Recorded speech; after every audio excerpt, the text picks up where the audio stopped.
도로시는 얼른 오두막으로 달려가서 기름통을 찾은 다음 숲으로 돌아와서 걱정스럽게 물었다. 그런데 이 인매가 어디지? 우선 내 목에다 기름을 쳐줘. 도로시는 양철나무꾼의 목에다 기름을 쳤다. 목은 너무 심하게 녹슬어서 허수아비가 양철머리를 잡고 이리저리 돌리고 비틀어준 뒤에야 겨우 나무꾼 스스로 목을 자유롭게 움직일 수 있었다. 이번에는 내 손목과 팔의 이음매에 기름을 쳐줘. 도로시가 양철나무꾼의 손목과 팔에 기름을 쳤고 허수아비는 손목과 팔에서 녹이 다 떨어져 나갈 때까지 조심스럽게 구부렸다. 양철나무꾼은 만족스러운 한숨을 내쉬며 도끼를 내려 나무에 기대어 놓았다. 아, 이제야 살 것 같군. 나는 녹이 쓴 뒤부터 줄곧 저 도끼를 쳐들고 있었어. 그걸 내려놓을 수 있게 되어서 얼마나 기쁜지 몰라. 자, 이번에는 내 발목에 기름을 쳐줘. 그러면 나는 다시 훌륭해질 거야. 도로시와 허수아비는 양철나무꾼이 자유롭게 움직일 수 있을 때까지 발목에 기름을 쳐주었다. 양철나무꾼은 자신을 구해준 도로시와 허수아비에게 거듭 고맙다고 말했다. 나무꾼은 아주 공손하고 남의 도움에 고마워할 줄 아는 것 같았다. 너희가 나타나지 않았다면 나는 저곳에 영원히 서 있었을지도 몰라. 그러니까 너희는 내 생명을 구해준 거야. 그런데 여기에는 어떻게 오게 됐지? 도로시가 대답했다. 우리는 에메랄드시로 가는 길이야. 오즈 마법사를 만나러. 어젯밤에는 네 오두막에서 잤어. 오즈 마법사를 만나러 간다고? 무엇 때문에? 캔자스로 돌려보내달라고 부탁하려고. 그리고 이 허수아비는 머릿속에 뇌를 넣어달라고 부탁하러 가는 길이야. 양철나무꾼은 한참 생각하더니 이윽고 말했다. 오즈 마법사가 나에게 마음을 넣어줄 수 있을까? 도로시가 대답했다. 아마 그럴 거야. 허수아비한테 뇌를 넣어줄 수 있다면 너한테 마음도 넣어줄 수 있을 거야. 양철나무꾼이 맞장구를 쳤다. 맞아. 그래서 말인데 나도 함께 갈 수 있을까? 에메랄드시에 가서 오즈한테 부탁하고 싶어. 허수아비가 친절하게 말했다. 좋아, 같이 가자. 도로시도 양철나무꾼이 함께 간다면 기쁘겠다고 덧붙였다. 그래서 양철나무꾼은 도끼를 어깨에 메고 친구들과 함께 숲속을 지나 노란 벽돌길로 나왔다.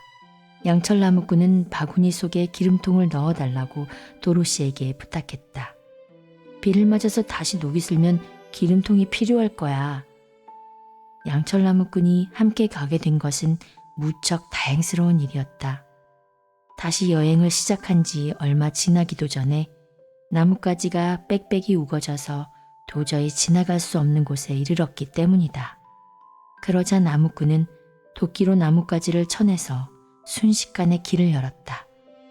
도로시는 걸으면서 깊은 생각에 잠겨 있었기 때문에 허수아비가 구덩이에 빠져 넘어진 것도 알아차리지 못했다.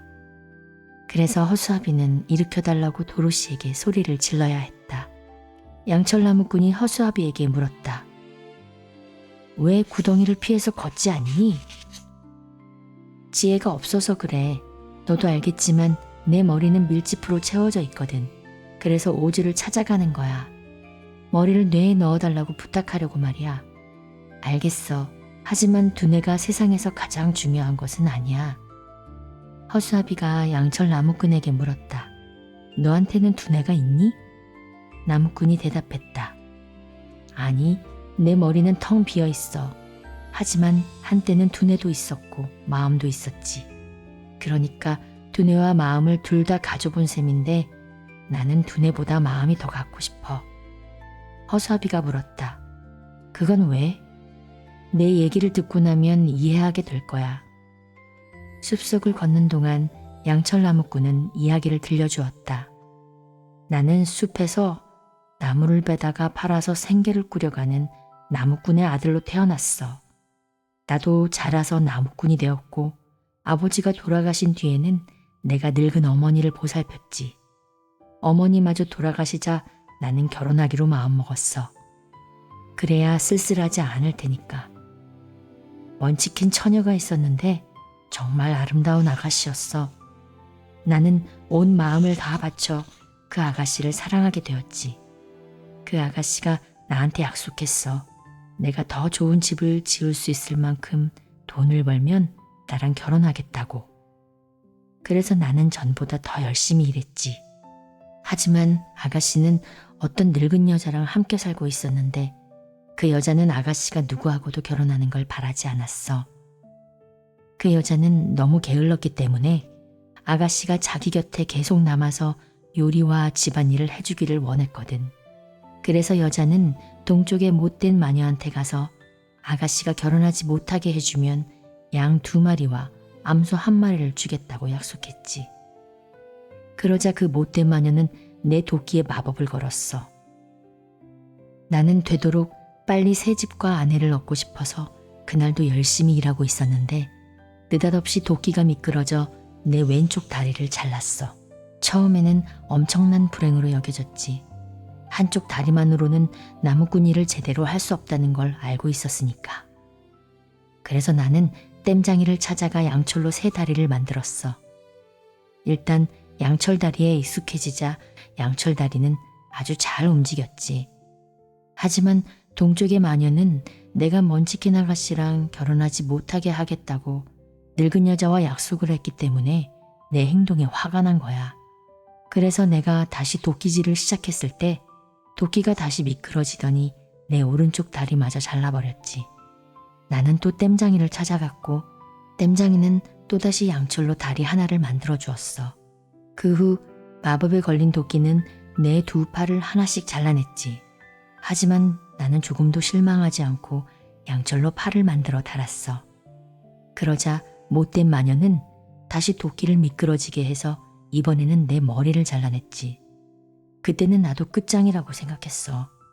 하지만 땜장이가 우연히 지나가다가 머리 잘린 나를 보고는 양철로 새 머리를 만들어 주었어.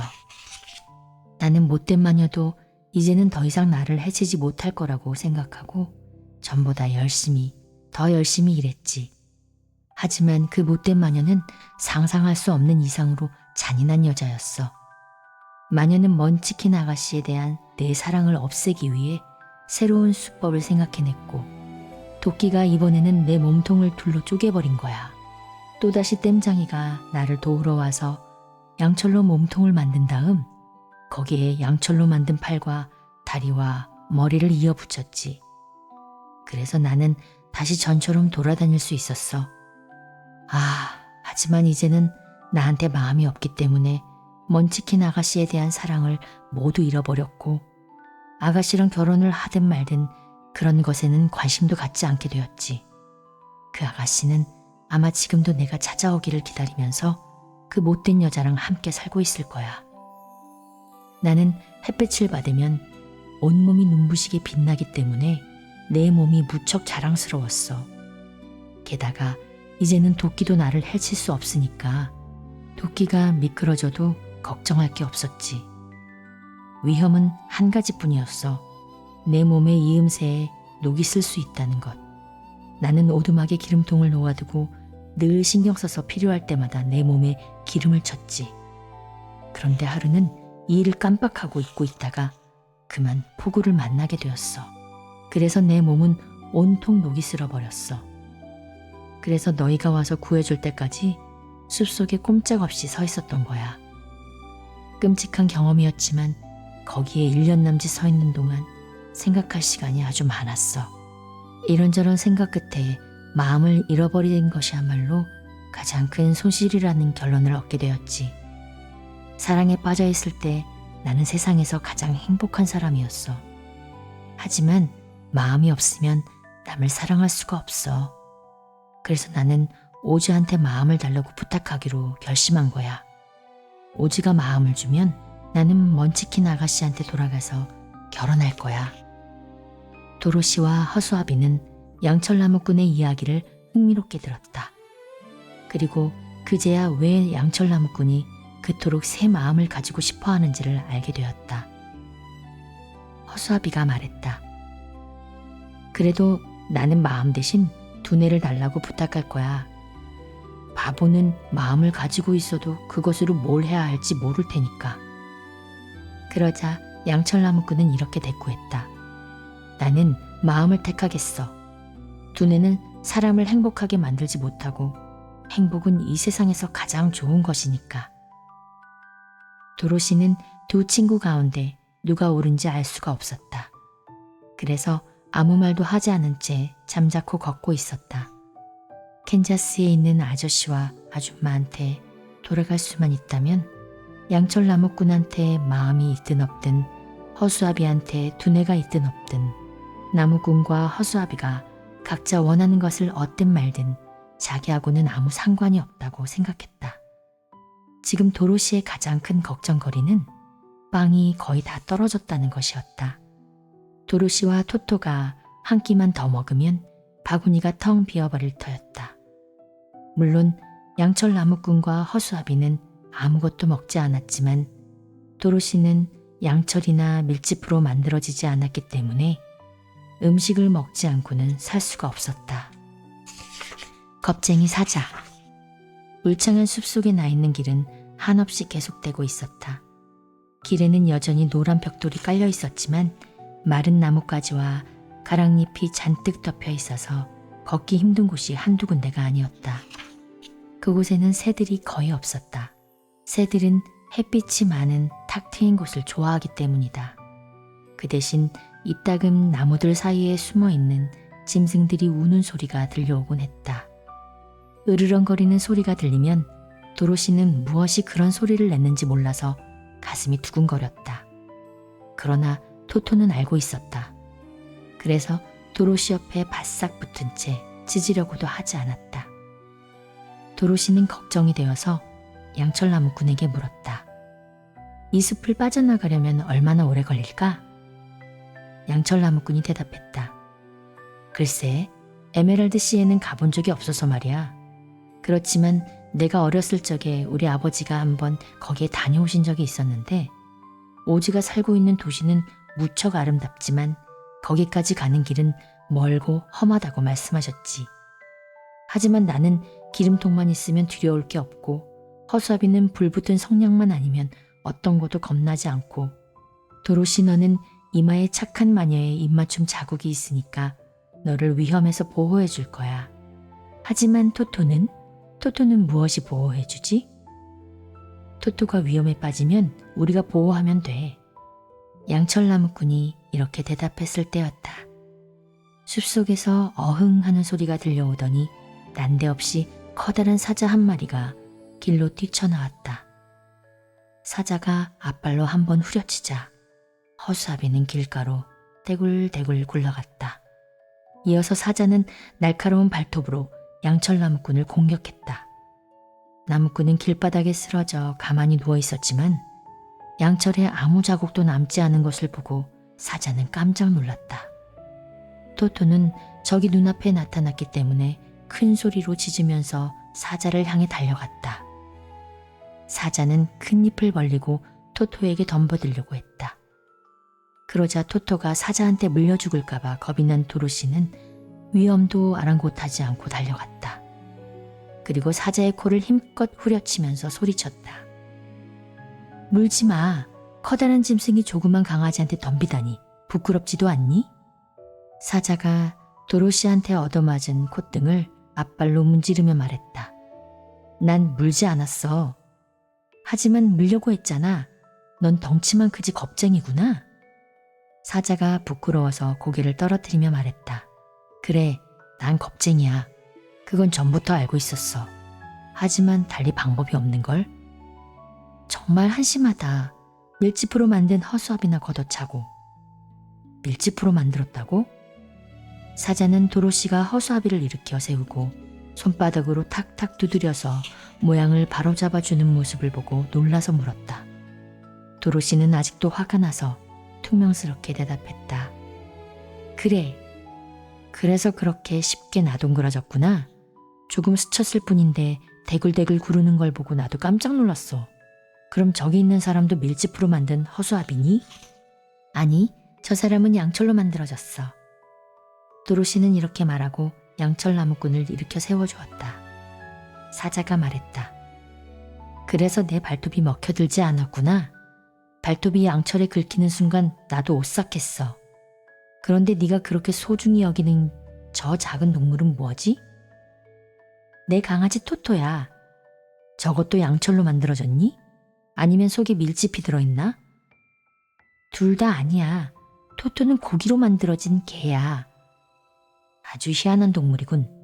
지금 다시 보니까 놀라울 만큼 작은데 저렇게 조그만 것을 물려고 하다니 난 정말 비겁한 놈이야.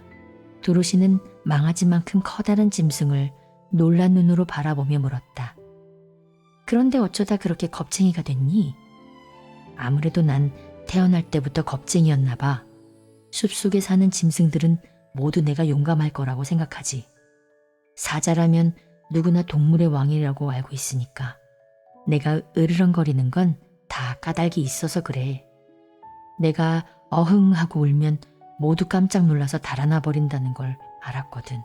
그래서 무서운 생각이 들면 어흥 하고 우는 거야. 코끼리나 호랑이나 곰이 나랑 맞붙어 싸우려고 했다면 아마 난 달아났을 거야. 나는 그런 겁쟁이야. 그런데 내가 으르렁거리기만 하면 모두들 먼저 달아나 버려. 허수아비가 말했다. 하지만 그건 올바른 태도가 아니야. 동물의 왕이라는 사자가 그렇게 겁쟁이여선 안 돼. 사자가 꼬리끝으로 눈물을 닦으면서 대꾸했다. 나도 알아. 그래서 슬픈 거야. 그렇기 때문에 내 삶은 몹시 불행해. 하지만 위험이 닥칠 때마다 가슴이 두근거리고 다리가 후들후들 떨리는걸. 양철 나무꾼이 말했다. 가슴을 앓는 병이 있나 보군. 사자가 말했다. 그럴지도 모르지. 그렇다면 오히려 기뻐해야 돼. 그건 너한테 마음이 있다는 증거니까. 나한테는 마음이 없어. 그래서 가슴을 앓는 병도 없지. 마음 따위는 없어도 좋아. 그랬다면 겁쟁이가 되지도 않았을 테니까. 허수아비가 물었다. 머릿속에 뇌는 있니? 사자가 대답했다. 아마 있을 거야. 눈으로 본 적은 없지만. 허수아비가 말했다. 나는 두뇌를 달라고 부탁하러 오즈 마법사한테 가는 길이야. 내 머리는 밀짚으로 채워져 있거든. 양철 나무꾼이 말했다. 나는 마음을 달라고 부탁하러 가는 거고. 도로시가 말했다. 나는 토토랑 나를 캔자스로 돌려보내달라고 부탁할 거야. 겁쟁이 사자가 물었다. 오즈 마법사가 나한테 용기를 줄 수 있을까? 허수아비가 말했다. 나한테 두뇌를 줄 수 있다면. 양철 나무꾼이 말했다. 나한테 마음을 줄 수 있다면. 도로시가 말했다. 나를 캔자스로 돌려보내줄 수 있다면 너한테 용기도 줄 수 있을 거야. 사자가 말했다. 그럼 나도 데려가줘. 이렇게 용기가 없어서야 어디 살맛이 나야 말이지. 도로시가 대답했다. 좋아. 너랑 함께 가면 다른 짐승들이 우리한테 함부로 덤벼들지 못할 테니까. 그것만으로도 너는 한몫할 수 있어. 사자가 말했다. 그건 그래. 하지만 그렇다고 해서 내가 더 용감해지는 건 아니야. 그리고 내가 겁쟁이라는 걸 나 스스로 알고 있는 한 나는 결코 행복하지 못할 거야. 도로시 일행은 다시 길을 떠났다. 사자는 도로시 옆에서 당당하게 걸었다. 토토는 하마터면 사자의 커다란 입에 물릴 뻔한 일을 잊을 수 없기 때문에 처음에는 이 새로운 길동무를 좋게 생각하지 않았다. 그러나 얼마 뒤에는 마음이 편안해졌고 토토와 사자는 가까운 친구가 되었다. 그날은 이렇다 할 무서운 사건도 없이 무사히 지나갔다. 다만 양철 나무꾼이 딱정벌레를 밟아서 그 불쌍한 작은 곤충을 죽인 일이 있었을 뿐이다. 양철 나무꾼은 조그만 벌레 하나라도 죽이지 않으려고 늘 조심했기 때문에 이 사건은 나무꾼에게 깊은 슬픔을 안겨주었다. 나무꾼은 길을 걸으면서 슬픔과 후회의 눈물을 흘렸다. 눈물은 나무꾼의 얼굴을 타고 흘러내려 턱의 이음의 부분을 적셨다. 그래서 그 부분이 녹슬었다. 도로시가 양철 나무꾼에게 무언가를 물었지만 이은매의 녹이 쓸어 윗턱과 아래턱이 단단히 붙어버렸기 때문에 나무꾼은 입을 열 수가 없었다. 나무꾼은 깜짝 놀라서 도로시에게 구해달라고 여러 번 몸짓으로 신호를 보냈지만 도로시는 그 몸짓을 이해하지 못했다. 사자도 무엇이 잘못되었는지를 알지 못했다. 그러나 허수아비가 도로시 바구니에서 기름통을 꺼내 양철나무꾼의 턱에 기름을 쳐주었다. 그래서 잠시 뒤 양철나무꾼은 다시 전처럼 말을 할 수 있게 되었다. 이번 일은 나한테 교훈이 될 거야. 걸음을 내디딜 때는 땅을 잘 살필 것. 또다시 벌레나 딱정벌레를 죽이면 또 눈물을 흘리게 될 테고 눈물은 내 턱을 녹슬게 해서 나는 말을 할 수 없게 될 테니까. 그 뒤로 양철나무꾼은 땅바닥을 내려다보면서 아주 조심스럽게 걸었다. 그는 작은 개미가 힘들게 기어가는 것을 보면 한 마리도 해치지 않도록 개미들을 뛰어넘곤 했다. 양철나무꾼은 자기한테 마음이 없다는 걸 잘 알고 있었기 때문에 어떤 것에 대해서도 잔인하거나 불친절하게 굴지 않으려고 조심했다. 양철나무꾼은 이렇게 말했다. 마음을 가지고 있는 사람들은 자신을 안내해줄 길잡이가 있으니까 죄를 짓지 않으려고 신경 쓸 필요가 없을 거야. 하지만 나는 마음이 없으니까 무척 조심해야 돼. 물론 오주가 나한테 마음을 주면 나도 이렇게 신경 쓰지 않아도 되겠지? 오지에게 가는 길. 근처에 집이 한 채도 보이지 않았기 때문에 도로시 일행은 그날 밤 숲속의 큰 나무 밑에서 지낼 수밖에 없었다. 그 나무는 두껍고 좋은 덮개가 되어 밤미스를 잘 막아주었고 도로시는 양철나무꾼이 도끼로 자른 나무를 높이 쌓고 멋진 모닥불을 피웠다. 이 모닥불은 도로시의 몸을 따뜻하게 해주고 외로움도 덜어주었다. 도로시와 토토는 마지막 남은 빵을 먹었다. 내일 아침에는 뭘 먹어야 할지 눈앞이 캄캄했다. 사자가 말했다. 원한다면 내가 숲속에 가서 사슴 한 마리를 잡아올게. 너희 인간들은 입맛이 워낙 별나서 익힌 음식을 좋아하니까. 사슴 고기를 모닥불에 구우면 아주 멋진 아침밥이 될 거야. 양철나무꾼이 애원했다. 제발 그러지 마. 네가 불쌍한 사슴을 죽이면 나는 또 눈물을 흘릴 테고 그러면 내 턱이 다시 녹슬게 될 거야. 그러자 사자는 숲속으로 들어가서 자신의 저녁거리를 찾았다. 사자가 아무 말도 하지 않았기 때문에 사자가 저녁으로 무엇을 먹었는지는 아무도 몰랐다. 허수아비는 열매가 잔뜩 열린 나무 한 그루를 찾아내어 도로시가 한동안 굶주리지 않도록 도로시의 바구니에 열매를 가득 담아 주었다. 도로시는 허수아비가 무척 친절하고 생각이 깊다고 생각했지만 열매 줍는 솜씨가 너무 서투른 것을 보고는 깔깔 웃어댔다. 속에 밀짚을 채운 허수아비의 손이 제대로 움직이지 않았기 때문에 바구니에 집어넣는 것보다 땅바닥에 떨어뜨리는 것이 더 많았다. 그러나 허수아비는 열매를 줍는데 아무리 시간이 오래 걸려도 신경 쓰지 않았다. 열매를 줍는 동안 모닥불에서 멀리 떨어져 있을 수 있었기 때문이다.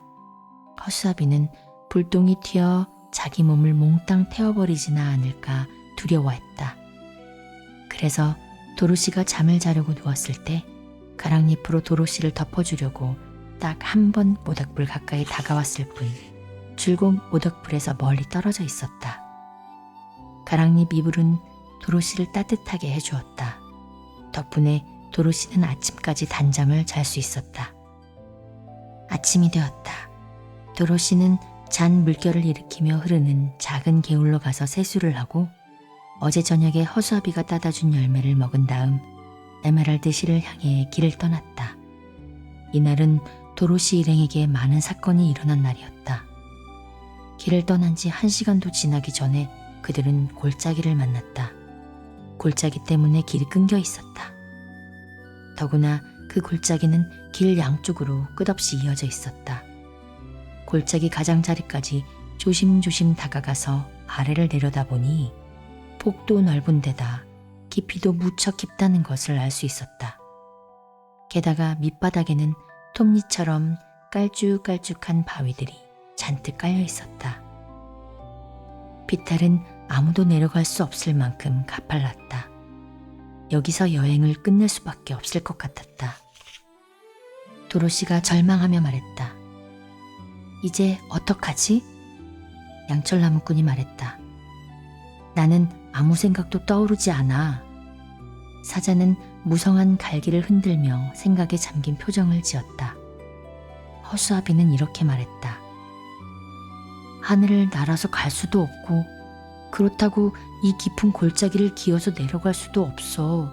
그러니까 이 골짜기를 뛰어넘지 못하면 여기서 여행을 멈출 수밖에 없어. 겁쟁이 사자가 골짜기 건너편까지의 거리를 속으로 재어본 다음 말했다. 나는 어쩌면 뛰어넘을 수 있을 것 같아. 허수아비가 말했다. 그럼 됐어. 네가 우리를 한 번에 하나씩 등에 태우고 건너뛰는 거야. 사자가 말했다. 좋아, 해볼게. 누가 먼저 탈래? 허수아비가 말했다. 내가 탈게. 도로시를 태우고 건너뛰다가 떨어뜨리거나 하면 도로시는 크게 다칠 테고 양철나무꾼은 바위에 부딪혀 심하게 찌그러질 테니까. 하지만 난 괜찮을 거야. 나는 바닥에 떨어져도 전혀 다치지 않을 테니까. 겁쟁이 사자가 말했다. 나는 밑으로 떨어질까봐 무서워 죽겠어. 하지만 해보는 수밖에 없지 뭐. 내 등에 올라타. 한번 해보자고. 허수아비가 등에 올라타자 사자는 이쪽 가장자리에서 잔뜩 몸을 움츠리고 앉았다. 허수아비가 말했다. 저만 치서 달려오다가 훌쩍 뛰어넘는 게 어때? 사자가 대답했다. 우리 사자들은 그런 식으로 하지 않아. 그러고는 용수철처럼 허공으로 몸을 날려 건너편에 사뿐히 내려앉았다. 사자가 아주 쉽게 골짜기를 건너뛴 것을 보고 모두를 뜰 듯이 기뻐했다. 허수아비가 등에서 내리자 사자는 다시 골짜기를 건너왔다. 이번에는 도로시가 토토를 품에 안고 사자 등에 올라탔다. 그리고 한 손으로 사자의 갈기를 단단히 붙잡았다. 다음 순간 도로시는 허공을 날고 있는 듯한 기분이 들었다. 거기에 대해 미처 생각해 볼 틈도 없이 도로시는 골짜기 건너편에 무사히 내려와 있었다. 사자는 또다시 건너와서 양철나무꾼을 태우고 골짜기를 건넜다. 사자가 한숨 돌릴 동안 모두들 땅바닥에 주저앉았다. 사자는 골짜기를 몇 차례나 뛰어넘느라 숨이 차서 오래 달린 개처럼 헐떡거리고 있었다.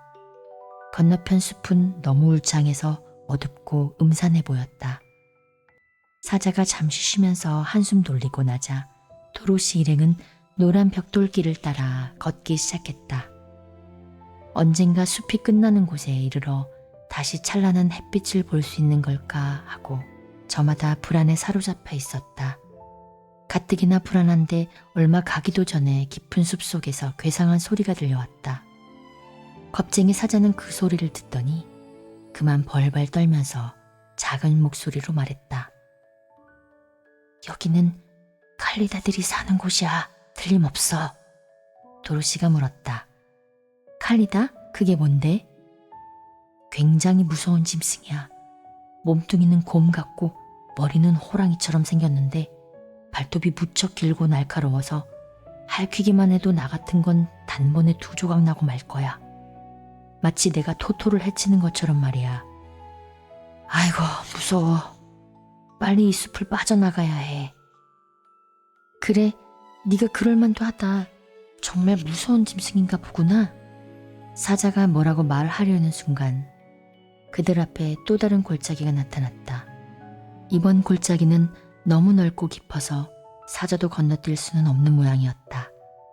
도로시 일행은 어떻게 하면 좋을지 의논하려고 그 자리에 앉았다. 허수아비가 곰곰이 생각한 뒤 이렇게 말했다. 저기 큰 나무가 보이지? 골짜기 가까이에 말이야. 양철나무꾼이 저 나무를 도끼로 찍어서 건너편으로 쓰러뜨릴 수만 있다면 쉽게 건너갈 수 있지 않을까? 사자가 말했다. 그거 참 좋은 생각이다. 그렇게 뛰어난 생각을 하는데 누가 너보고 머릿속이 비었다고 하겠니? 양철나무꾼은 곧 일을 시작했다. 도끼가 아주 날카로워서 나무는 순식간에 거의 잘려버렸다. 그러자 사자가 커다란 앞발로 나무를 힘껏 밀었다. 큰 나무가 천천히 기울어지다가 골짜기를 가로질러 쿵 소리를 내며 쓰러졌다. 나무 꼭대기의 가지들이 건너편에 걸쳐졌다.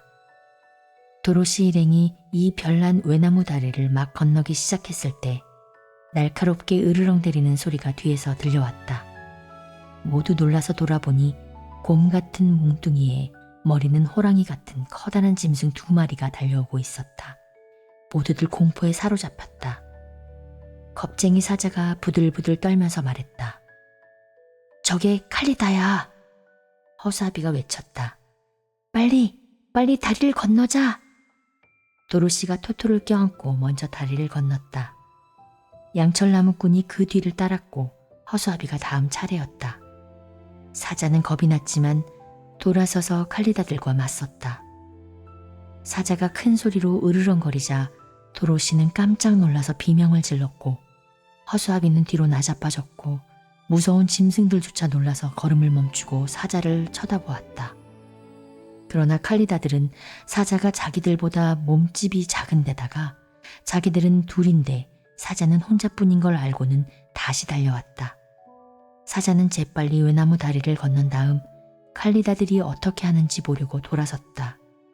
사나운 짐승들은 잠시도 걸음을 멈추지 않고 외나무 다리를 건너기 시작했다. 사자가 도로시에게 말했다. 이젠 다 틀렸어. 저놈들이 날카로운 발톱으로 우리를 갈기갈기 찢어버릴 거야. 하지만 내 뒤에 바싹 붙어 있어. 내가 살아있는 한 저놈들과 싸울 테니까. 허수아비가 외쳤다.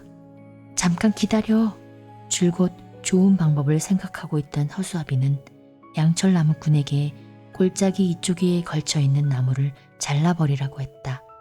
양철나무꾼은 당장 도끼를 휘두르기 시작했다. 2마리의 칼리다가 다리를 거의 다 건넜을 때 나무가 요란한 소리를 내며 골짜기 밑으로 떨어졌다. 그러자 흉측한 짐승들도 외나무 다리와 함께 떨어졌고 둘 다 밑바닥에 깔린 날카로운 바위에 부딪혀 산산조각이 나고 말았다. 겁쟁이 사자가 안도의 한숨을 내쉬면서 말했다. 이제 조금은 더 살 수 있겠군. 죽는다는 건 몹시 불쾌한 일일 테니까 조금이라도 오래 살 수 있게 되어서 기뻐. 하지만 너무 무서워서 아직도 가슴이 쿵쿵거려. 이 말을 듣고 양철나무꾼이 슬픈 듯이 말했다. 아, 나도 쿵쿵거릴 가슴이 있다면 얼마나 좋을까?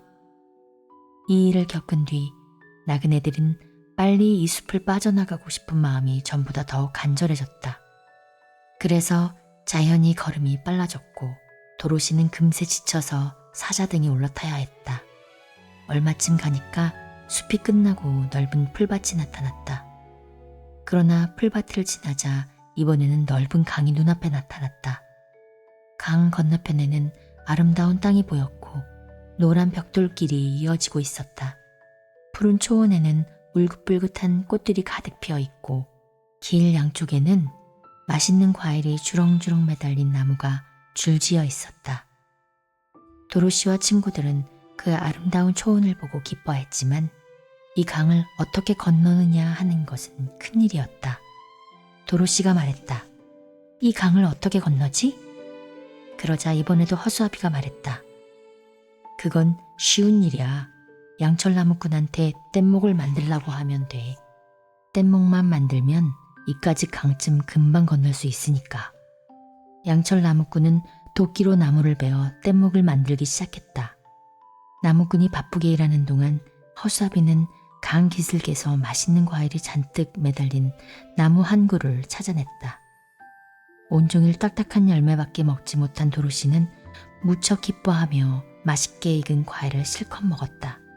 그러나 양철나무꾼처럼 부지런하고 지칠 줄 모르는 일꾼이라도 뗏목을 만드는 데는 시간이 걸렸다. 밤이 되어도 일은 끝나지 않았다. 그래서 나그네들은 나무 밑에서 아늑한 잠자리를 찾아 아침까지 단잠을 잤다. 도로시는 에메랄드 시에 가서 오즈 마법사를 만나 그의 도움으로 고향에 돌아가는 꿈을 꿨다. 죽음의 양귀비 꽃밭. 이튿날 아침 나그네들은 상쾌한 기분으로 잠에서 깨어났다. 도로시는 강기슭의 나무에서 딴 복숭아와 자두로 공주님처럼 아침 식사를 했다. 뒤쪽에는 어두운 숲이 있었다. 그 숲에서 그들은 온갖 어려움을 겪었지만 결국은 무사히 빠져나왔다. 그리고 앞쪽에는 아름답고 햇빛 찬란한 초원이 놓여 있었다. 이 초원은 마치 에메랄드시로 그들을 손짓해 부르는 것 같았다. 물론 지금은 넓은 강이 아름다운 초원과 나그네들 사이를 가로막고 있었다. 그러나 뗏목이 거의 완성되어 가고 있었고 양철나무꾼이 통나무를 몇 개 더 잘라서 나무못으로 고정시키자 마침내 떠날 준비가 되었다. 도로시는 토토를 품에 안고 뗏목 한가운데에 앉았다. 겁쟁이 사자가 뗏목에 올라타자 덩치가 너무 크고 무거워서 뗏목이 한쪽으로 쏠리면서 뒤집히려고 했다. 그러나 허수아비와 양철나무꾼이 재빨리 반대편에 올라탔기 때문에 균형이 제대로 잡혔다. 그들은 장대를 들고 있었다. 뗏목을 건너편으로 밀어낼 삿대였다. 처음에는 그럭저럭 잘 나갔다. 그러나 강 한복판에 이르자 빠른 물살 때문에 뗏목이 자꾸만 떠내려갔다. 강물이 너무 깊어서 장대도 바닥에 닿지 않았다. 양철나무꾼이 말했다. 이거 야단났는데? 이대로 떠내려가다가는 서쪽 나라에 이르게 될 거야. 그렇게 되면 못된 마녀한테 잡혀서 우리 모두 노예가 되고 말 거라고. 허수아비가 말했다. 그럼 나는 두뇌를 얻지 못하겠군. 겁쟁이 사자가 말했다. 나는 용기를 얻지 못하겠군. 양철나무꾼이 말했다. 나는 마음을 얻지 못하겠군. 도로시가 말했다. 나는 영영 캔자스로 돌아가지 못할 거야. 허수아비가 말했다. 무슨 일이 있어도 에메랄드시로 가야 해. 허수아비는 있는 힘을 다해서 뗏목을 밀다가 장대가 그만 강바닥에 박히고 말았다. 허수아비가 장대를 빼내려고 꽉 붙잡고 있는 사이에 뗏목이 물살이 휩쓸려 떠내려가고 불쌍한 허수아비는 장대 끝에 매달린 채 강 한복판에서 남겨지고 말았다. 허수아비는 떠내려가는 뗏목에 대고 소리쳤다. 잘 가, 안녕. 모두들 허수아비를 구하고 싶었지만 어쩔 수가 없었다. 양철나무꾼은 눈물을 글썽이다가 눈물을 흘리면 녹이 슬게 된다는 것을 생각해내고는 도로시의 옷자락으로 재빨리 눈물을 닦았다. 허수아비에게는 엄청난 불운이었다. 허수아비는 생각했다. 지금은 도로시를 처음 만났을 때보다 상황이 더 나빠. 그때는 옥수수밭에서 장대에 매달려 까마귀들한테 겁을 주는 척이라도 할 수 있었지만 강 한복판에 있는 장대에 매달린 허수아비는 아무 쓸모도 없어. 결국 나는 영원히 두뇌를 갖지 못할 것 같아. 뗏목은 점점 강 아래로 떠내려갔고 불쌍한 허수아비는 저만큼 뒤에 홀로 남겨졌다. 사자가 말했다. 어떻게든 해봐야지. 이러고 있을 수는 없어. 자, 내가 뗏목을 끌고 건너편까지 헤엄쳐 갈 테니 너희들은 내 꼬리를 단단히 붙잡고 있어. 사자는 물속으로 텀벙 뛰어들었다. 양철나무꾼이 사자의 꼬리를 단단히 붙잡자 사자는 건너편 강기슭을 향해 힘껏 헤엄쳐 가기 시작했다. 물살을 거스르며 뗏목을 끌고 헤엄치는 것은 덩치가 큰 사자한테도 무척 힘든 일이었다. 그러나 마침내 강 한복판에서 빠져나왔고 도로시는 양철나무꾼의 장대를 들고 뗏목을 무트로 밀어내는 일을 도왔다. 간신히 강기슭에 도착하여 아름다운 풀밭에 내렸을 때에는 모두 녹초가 되어 있었다. 나그네들은 에메랄드시로 이어지는 노란 벽돌길에서 한참 멀리까지 내려왔다는 것을 깨달았다. 양철나무꾼이 사자에게 물었다. 이제 어떡하지? 사자는 물에 젖은 몸을 말리려고 풀밭에 엎드려 있었다. 도로시가 말했다. 어떻게든 저 노란 벽돌길로 돌아가야 해. 사자가 말했다. 그 길이 나올 때까지 이 강기슭을 따라서 걸어갈 수밖에 없어.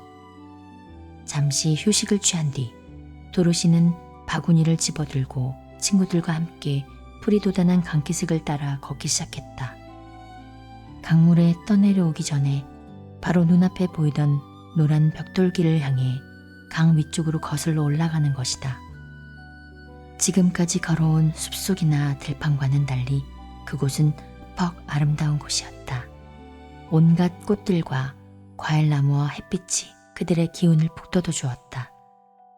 가엾은 허수아비 때문에 깊은 슬픔에 잠겨 있지만 않았다면 무척 행복할 수도 있었을 것이다. 모두 부지런히 걸었다. 도로시가 딱 한 번 예쁜 꽃 한 송이를 꺾으려고 잠시 걸음을 멈추었을 뿐 쉬지 않고 빠른 걸음으로 걸었다. 한참 가다가 양철나무꾼이 외쳤다. 저것 좀 봐. 양철나무꾼이 가리키는 곳을 보니 강 한복판에 서 있는 장대 위에 허수아비가 올라앉아 있었다. 무척 외롭고 슬퍼 보였다. 도로시가 말했다. 어떻게 구할 방법이 없을까? 사자와 양철나무꾼은 둘 다 고개를 저었다. 어떻게 해야 할지 알 수가 없었기 때문이다. 나그네들은 강 기슭에 털썩 주저앉아서 멍하니 허수아비를 바라보았다. 바로 그때 황새 한 마리가 날아가다가 그들을 보고는 물가에 내려앉았다. 황새가 물었다. 너희들은 누구니? 어디로 가는 길이냐? 나는 도로시야. 그리고 이쪽은 내 친구인 양철나무꾼과 겁쟁이 사자고 우리는 에메랄드시로 가는 길이야. 황새는 목을 길게 빼고는 나그네들을 날카롭게 바라보며 말했다. 이 길은 에메랄드시로 가는 길이 아니야. 도로시가 대꾸했다. 알고 있어. 하지만 허수아비가 뒤에 떨어져 있어서 어떻게 하면 구해낼 수 있을까 생각하는 중이야. 황새가 물었다. 허수아비라고? 어디 있는데? 저기 강 한복판에. 저 허수아비가 너무 무겁지만 않다면 내가 구워줄 수도 있는데. 도로시가 열심히 설명했다. 조금도 무겁지 않아.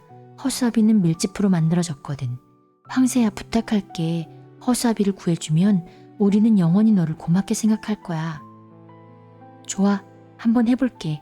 하지만 허수아비가 너무 무거우면 다시 강물 속에 떨어뜨려야 할지도 몰라. 황새는 큰 날개를 퍼덕거리더니 장대 위에 올라앉아 있는 허수아비한테 날아갔다.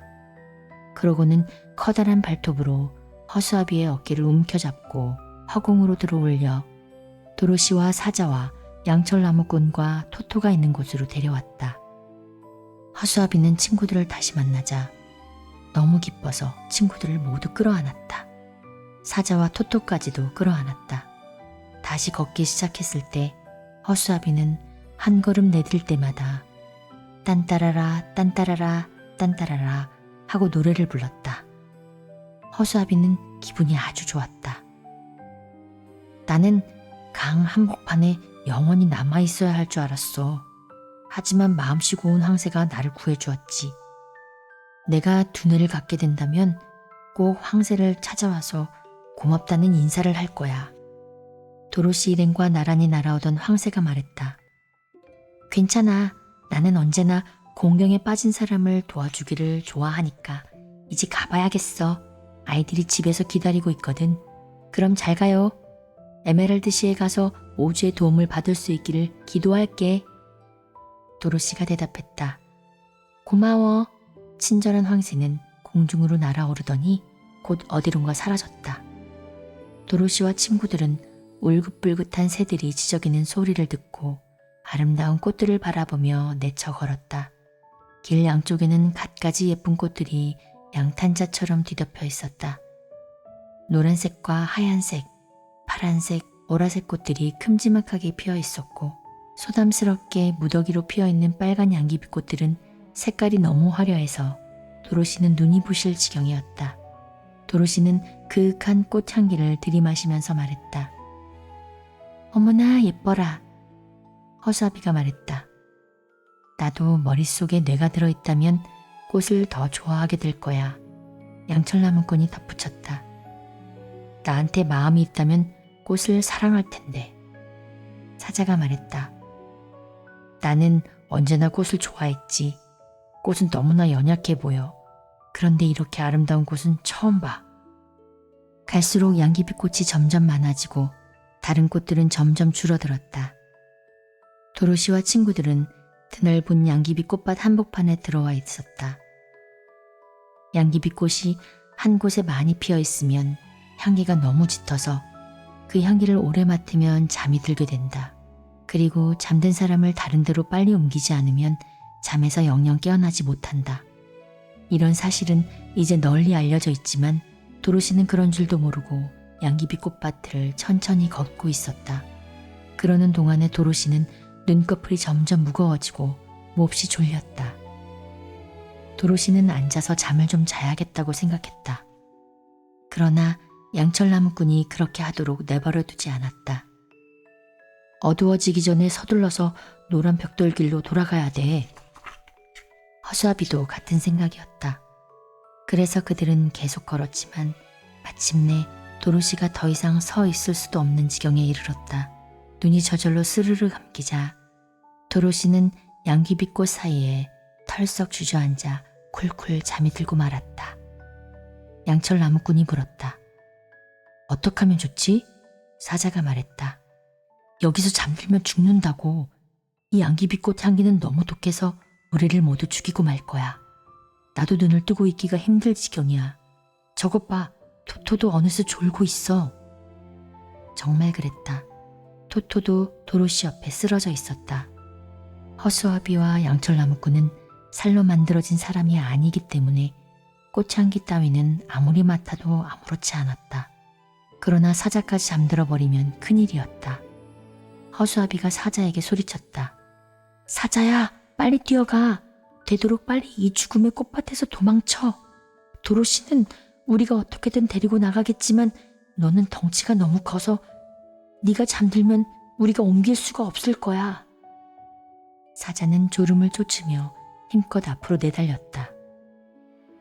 그러자 순식간에 사자는 눈앞에서 사라졌다. 허수아비가 말했다. 우리 둘이 손가마를 만들어서 도로시를 옮기자. 허수아비와 양철나무꾼은 토토를 도로시의 무릎에 앉힌 다음 둘이서 손을 맞잡고 그 위에 잠들어 있는 도로시를 앉히고 꽃 사이를 지나갔다. 그들은 계속 걸었다.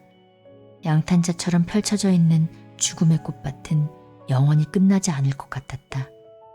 그들은 물고비를 따라 걸어가다가 양귀비꽃 사이에 쓰러져 쿨쿨 잠들어 있는 사자를 발견했다. 그 큰 짐승한테도 꽃향기는 너무 독했고 사자는 결국 졸음을 견디지 못하고 양귀비 꽃밭이 끝나기 직전에 쓰러지고 만 것이다.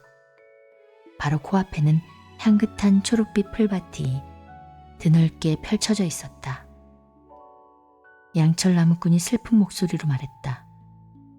어쩔 수가 없어. 이 녀석은 너무 무거워서 우리 힘으로는 들 수가 없어. 여기서 영원히 잠자도록 내버려 둘 수밖에 없어. 아마 사자는 용기를 찾는 꿈을 꾸겠지. 허수아비가 말했다. 정말 안 됐어. 그렇게 겁 많은 사자치고는 아주 좋은 친구였는데.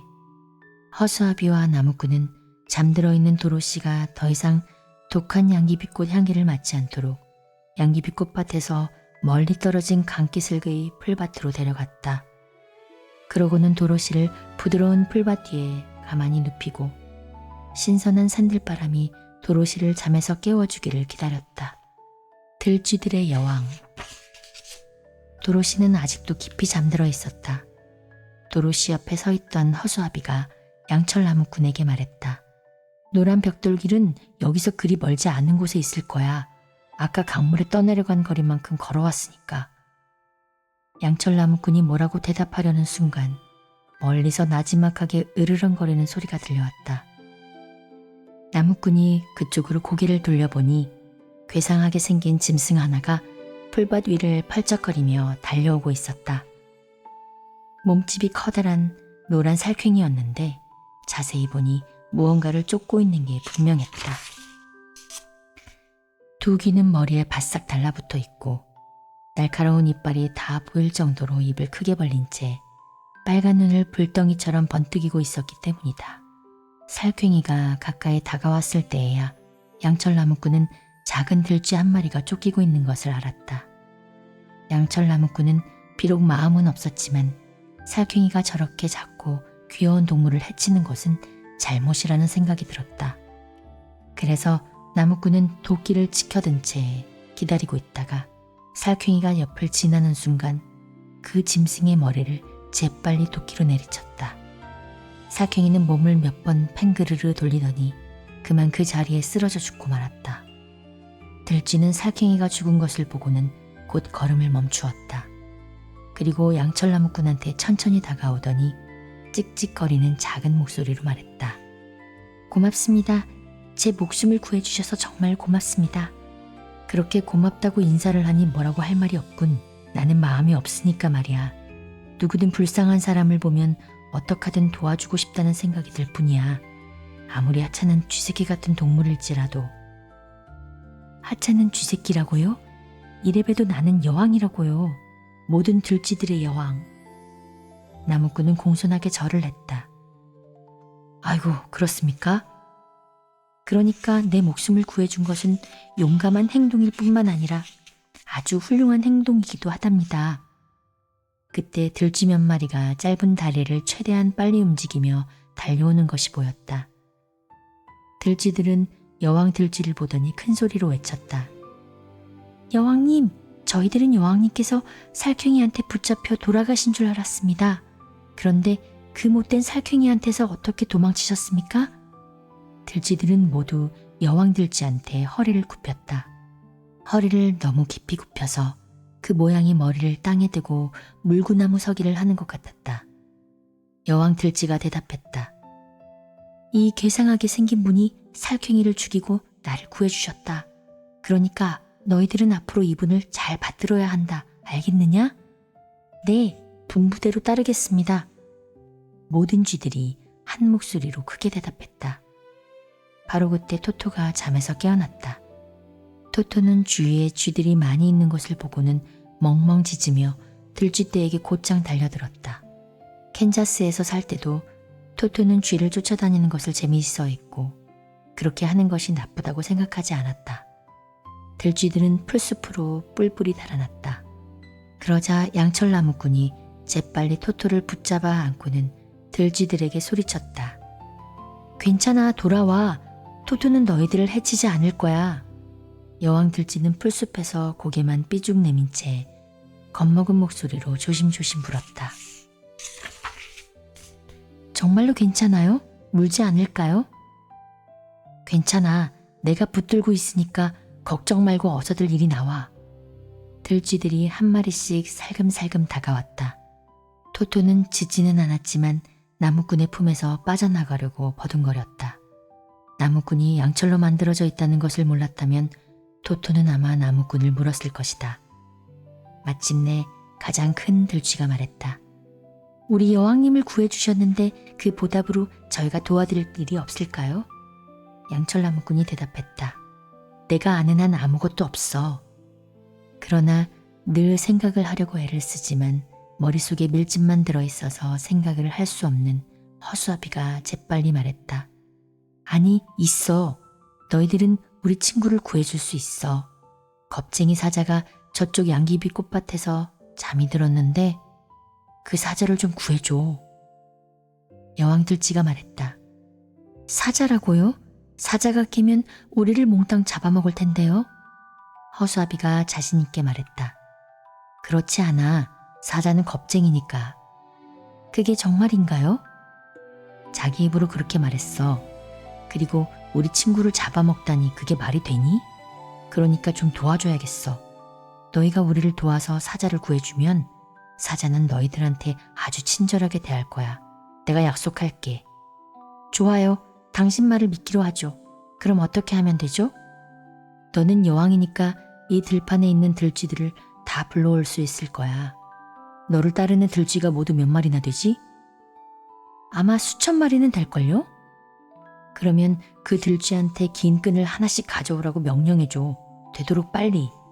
여왕 들쥐는 곁에 있는 쥐들을 돌아보며 당장 가서 백성들을 모두 데려오라고 명령했다. 명령이 떨어지자마자 들쥐들은 쏜살같이 사방으로 흩어졌다. 허수아비는 양철나무꾼에게 말했다. 자, 이제는 네 차례야. 저 강기슭에 있는 저 나무를 베어서 수레를 만들어. 그 수레에다 끈을 달아서 사자를 실어오는 거야. 나무꾼은 당장 도끼를 들고 수레를 만들기 시작했다. 나무를 베고 가지를 치고 잘게 쪼갠 다음 나무 못으로 그것을 단단히 고정시키고 커다란 나무 줄기를 짧게 잘라서 바퀴 4개를 만들었다. 일솜씨가 워낙 빠르고 뛰어났기 때문에 들쥐들이 도착하기 시작했을 때쯤에는 어느새 수레가 거의 다 완성되어 있었다. 사방에서 들쥐들이 몰려왔다. 큰 쥐, 작은 쥐, 중간 쥐를 합해서 모두 수천 마리나 되었다. 그리고 제각기 입에 기다란 끈을 하나씩 물고 있었다. 수많은 쥐들이 모여들어 찍찍 소리를 내는 바람에 도로시가 긴 잠에서 깨어나 눈을 떴다. 도로시는 깜짝 놀랐다. 자기가 풀밭에 누워있는 것을 알고 놀랐고 수천 마리의 들쥐가 주위에 둘러서서 겁먹은 얼굴로 자기를 쳐다보고 있는 것을 보고 놀랐다. 허수아비가 사정을 자세히 설명한 다음 위험있게 서 있는 여왕 들쥐를 돌아보며 말했다. 이분이 들쥐들의 여왕님이셔. 도로시는 얌전하게 고개를 끄덕였고 여왕 들쥐는 공손하게 허리를 굽혔다. 여왕 들쥐는 곧 도로시와 친해졌다. 허수아비와 양철나무꾼은 들쥐들이 가져온 끈을 이용해서 들쥐들을 수레에 묶기 시작했다. 끈의 한쪽 끝은 들쥐의 목에 걸고 다른 쪽 끝은 수레에 묶었다. 물론 수레는 들쥐보다 1000배는 컸다. 하지만 모든 들쥐가 힘을 합치자 아주 쉽게 수레를 끌 수 있었다. 허수아비와 양철나무꾼은 별난 작은 말들이 끄는 수레에 올라타고 사자가 잠들어 있는 곳으로 달려갔다. 사자가 워낙 무거웠기 때문에 사자를 끌어올려서 수레에 싣기가 무척 힘들었다. 모두 힘을 합쳐 사자를 수레에 싣자마자 여왕은 재빨리 백성들에게 출발 명령을 내렸다. 양귀비 꽃밭에서 너무 오래 꾸물거리다가는 들쥐들도 잠들어 버릴까봐 걱정되었기 때문이다. 들쥐가 많기는 했지만 짐이 워낙 무거운 탓에 처음에는 수레가 꼼짝도 하지 않았다. 그러나 나무꾼과 허수아비가 뒤에서 밀자 수레가 굴러가기 시작했다. 그들은 금세 사자를 양귀비 꽃밭에서 초록빛 들판으로 데리고 나왔다. 이곳에서는 독한 양귀비꽃 향기 대신 달콤하고 신선한 공기를 마실 수 있었다. 도로시가 마중을 나와서 들쥐들에게 몇 번이나 고맙다는 인사를 했다. 도로시는 사자를 무척 좋아하게 되었기 때문에 사자를 구해낸 것이 말할 수 없이 기뻤다. 들쥐들은 목에 걸고 있던 끈을 풀어버리고 풀숲 속의 보금자리로 돌아간 뒤 여왕 들쥐가 마지막으로 떠나면서 도로시에게 말했다. 우리 도움이 필요할 땐 언제든지 이 들판에 와서 부르세요. 힘 닿는 대로 도와드릴 테니까요. 그럼 안녕히 가세요. 도로시 일행이 작별 인사를 했다. 잘 가요. 여왕 들쥐는 풀숲으로 달려갔고 도로시는 토토가 여왕 들쥐를 뒤쫓아가지 못하도록 꼭 붙들고 있었다. 도로시와 친구들은 사자 옆에 앉아서 사자가 깨어나기를 기다렸다. 허수아비는 근처에 있는 나무에서 과일을 따다가 도로시에게 갖다 주었고 도로시는 그것으로 저녁을 때웠다.